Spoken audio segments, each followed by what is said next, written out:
Bonjour Madame la députée. Bonjour. Merci d'être présente avec notre équipe associative La Remontée. Nous voulons évoquer aujourd'hui 3 sujets importants, si vous êtes d'accord. La prévention, l'insertion professionnelle et les phénomènes de radicalisation, surtout pour les jeunes.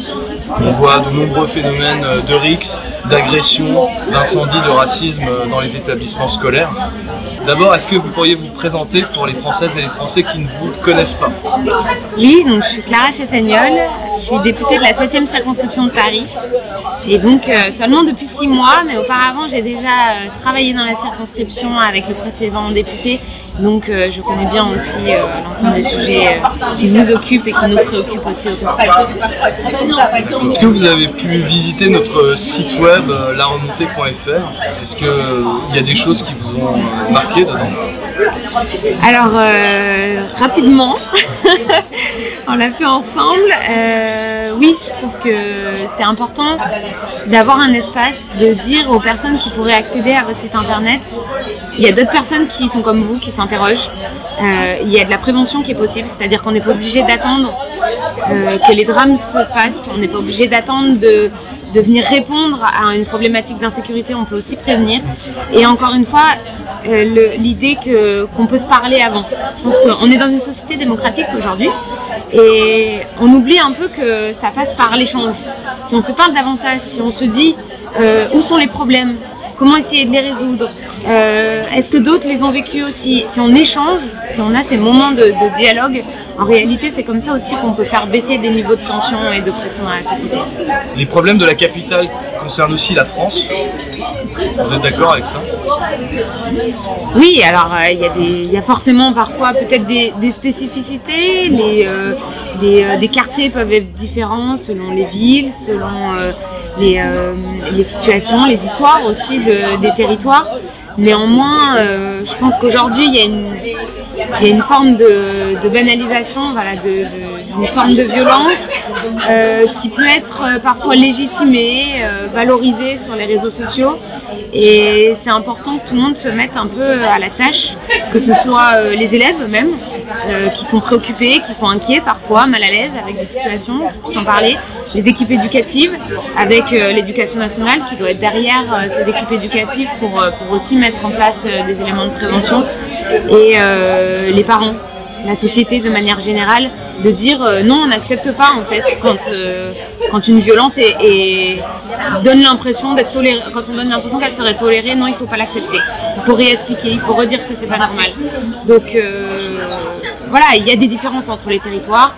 Maintenant, ça va être un peu une facilité, mais ça reste l'affaire de tous de lutter contre les violences. Vous avez déjà rencontré Madame Hidalgo? Ah oui, je l'ai beaucoup rencontrée pour des événements, des cérémonies parfois, comme élue en tout cas. Et par rapport à la gestion de la ville de Paris, qu'est-ce que vous auriez à lui dire ou qu'est-ce que vous lui avez dit?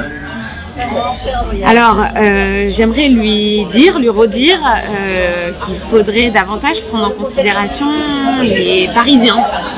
Je pense qu'il y a beaucoup parfois d'idéologie, des choses d'ailleurs qu'on peut partager, hein, des objectifs politiques communs. Mais parfois, malheureusement, elles s'arrêtent à faire des objets de communication qui en fait ne changent pas la vie des Parisiennes et des Parisiens qui aujourd'hui sont fatigués. Parce que le quotidien est compliqué, dans l'espace public c'est compliqué, il y a une fatigue de manière générale et je pense qu'elle ferait bien d'aller rencontrer des gens. Rencontrer les gens, être un peu plus proche d'eux, vous c'est ce que vous faites en tout cas, vous avez pu j'essaie au maximum, faire vos preuves en tout cas dans l'hémicycle. Alors il y a l'hémicycle effectivement, j'essaie d'y être au maximum et dès que je suis pas dans l'hémicycle, je viens sur la circonscription et j'essaie aussi d'échanger, de passer du temps soit avec des associations, voilà, comme vous, que ce soit avec des responsables élus, mais aussi en allant sur les marchés avec des personnes qui me sollicitent pas, qui n'ont pas forcément idée d'aller voir leurs députés, mais pour échanger, pour avoir ce dialogue, ce que je disais au départ, ce dialogue qui permet de savoir où on en est aussi collectivement, d'écouter ce qui plaît, ce qui plaît pas, et prendre le pouls de la société et avoir après pouvoir apporter des réponses aussi précises que possible et aussi justes. Est-ce que vous auriez un message d'espoir pour les Françaises et les Français qui nous regardent, essentiellement les jeunes, dans les conditions post-Covid qui sont d'autant plus difficiles à vivre, pour certains en tout cas? Oui, je voudrais déjà leur dire que le Covid a été une période difficile à vivre, et ça a été un moment aussi où on a expérimenté autre chose, mais autre chose du point de vue civilisationnel. On a vécu autre chose de notre rapport à nous-mêmes, au monde, à notre chambre, à notre salon, à notre travail aussi, à nos échanges. Donc c'est des choses qui vont prendre du temps pour se recalibrer, et ça va nous marquer pour vraiment, à mon avis, pour le monde entier et pour les années à venir. Mais ça n'empêche pas qu'il y a, même s'il y a des problèmes dans notre pays comme ailleurs, il y a des doutes, il y a des incertitudes. On sait qu'il y a le changement climatique qui peut créer aussi des inquiétudes, il y a les épidémies, il y a la guerre en Europe, aux portes de l'Europe, qui est quand même aussi une source d'inquiétude. Donc tout ça peut paraître un peu anxiogène. Néanmoins, il y a des choses formidables. Voilà, il y a des associations qui ont à cœur la solidarité, l'entraide.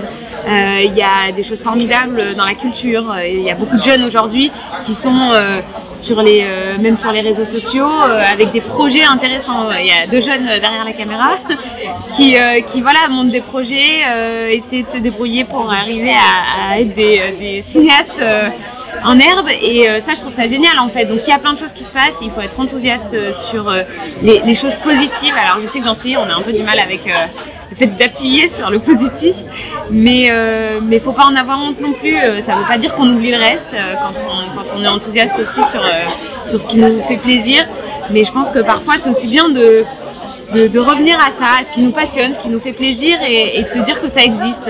Sinon, on finit par être dans une forme de morosité, et ça aide personne. Voilà. Donc il y a de l'espoir. Merci beaucoup. Puis comme mot de la fin aussi, nous lançons donc un appel à témoignage, comme vous pouvez le voir à la fin de cette vidéo.